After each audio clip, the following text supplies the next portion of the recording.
smartphone app.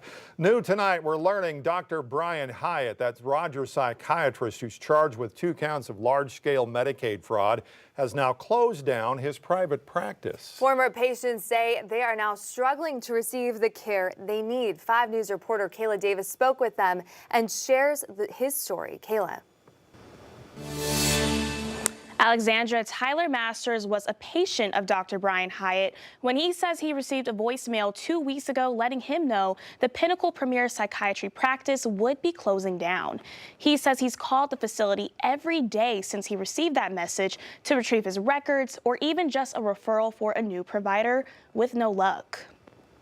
It's concerning to think that a doctor can just lock the doors and lock away medical files without any, course of action for the patients. Masters was a patient at Pinnacle Premier Psychiatry for the last 2 years.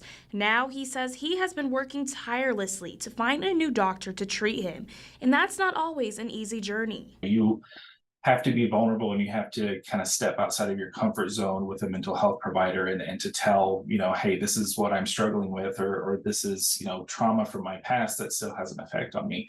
And so then to find out that the person that you've put trust in, is not a trustworthy person, it really throws you for a loop. When patients dial the number to Pinnacle Premier Psychiatry, no one picks up the phone and it goes straight to a voicemail. Patients hear this message. Sorry, Pinnacle Premier Psychiatry cannot receive a message. This mailbox is full. With the voicemail box full and no way to receive his medical records, Masters says he is forced to wait for the next opening at another practice to get re-diagnosed and receive the medication he needs. The earliest that I could get any provider to be able to do that is May of 2024. And from a mental health standpoint, expecting someone to cold turkey stop medications that they're on and go for 6+ months without it is detrimental to their health. What are some of the changes that you might see in the next couple of months if you're not able to get back on it soon enough? To be vulnerable, I take medication for depression and anxiety, and then also adult ADHD.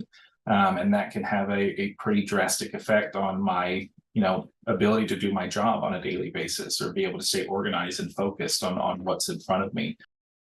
Tyler says his journey to a diagnosis at Pinnacle was a 6-month-long process to find a provider and get tested. He hopes that he won't have to wait that long to get a diagnosis and medication this time around. Kayla Davis, 5 News.